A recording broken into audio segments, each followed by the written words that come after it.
TNPSC group 4 எக்ஸாமுக்கான ரிசல்ட்டை வந்து வெளியிட்டிருக்காங்க. அதை எப்படி செக் பண்ணுதுன்னு பார்க்குறதுக்கு முன்னாடி இது வரைக்கும் நம்ம பேஜை ஃபாலோ பண்ணலாம் அப்படின்னா மறக்காமல் ஃபாலோ பண்ணிக்கோங்க. ஓகே, ஸோ முதல்ல இந்த வெப்சைட் ஓப்பன் பண்ணிக்கோங்க. இந்த வெப்சைட்டில் போயிட்டு உங்களுக்கான ரிசல்ட்டை நீங்கள் வந்து செக் பண்ணிக்கலாங்க. இதில் முதல்ல உங்களுக்கான ரெஜிஸ்ட்ரேஷன் நம்பர் கேட்டிருக்காங்க பாருங்கள். அதாவது எக்ஸாம் ஹால் டிக்கெட்டில் ரெஜிஸ்ட்ரேஷன் நம்பர் கொடுத்துருப்பாங்க. அந்த ரெஜிஸ்ட்ரேஷன் நம்பரை அப்படியே பார்த்து என்ட்ரு பண்ணிக்கோங்க. நெக்ஸ்ட்டு டேட் ஆஃப் பர்த் வந்து கேட்டிருக்காங்க. இதில் போயிட்டு உங்கள் டேட் ஆஃப் பர்த்தை கொடுக்குற மாதிரி இருக்கும். ஃபஸ்ட்டு வந்து பார்த்தா டே, அதுக்கப்புறம் மந்த்து, அதுக்கப்புறம் இயர். இந்த ஃபார்மேட்டில் உங்கள் டேட் ஆஃப் பர்த்தை கொடுத்துட்டு கீழே ஒரு மேத்தமெட்டிக்கல் கேப்சா கொடுத்துருக்காங்க பாருங்கள். ஸோ இந்த மாதிரி 20+5 என்ன அந்த மாதிரி அதுக்கான மேத்தமெட்டிக்கல் கேப்சாவை சால்வ் பண்ணி என்ட்ரு பண்ணிட்டு சப்மிட் கொடுத்தீங்க அப்படின்னா உங்களுக்கான ரிசல்ட் இந்த மாதிரி தாங்க ஓப்பன் ஆகும். இதில் வந்து பாருங்கள், உங்களுக்கு பார்ட் ஏல தமிழ் மொழி கட்டாய தகுதி தேர்வுக்கான மதிப்பெண் கொடுத்துருப்பாங்க.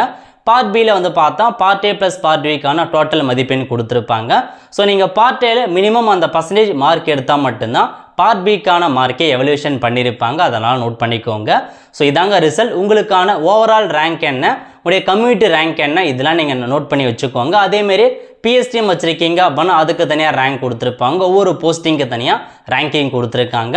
இப்போதைக்கு ரிசல்ட்டை பப்ளிஷ் பண்ணிட்டாங்க. இதுக்கப்புறம் செலெக்ஷன் லிஸ்ட் அப்படின்னு ஒன்று வரும். அதில் யார் யாரெல்லாம் பேர் இருக்கோ அவங்க தான் அடுத்த கட்டத்துக்கு வந்து போவீங்க. நீங்கள் தான் இன்டர்வியூ அதாவது டாக்குமெண்ட் வெரிஃபிகேஷன்ஸாக இருக்கட்டும், இந்த மாதிரி ப்ராசஸ் அடுத்தடுத்து போகும். ஸோ இப்போதைக்கு உங்களுக்கான மார்க்கை மட்டும் வெளியிட்டிருக்காங்க.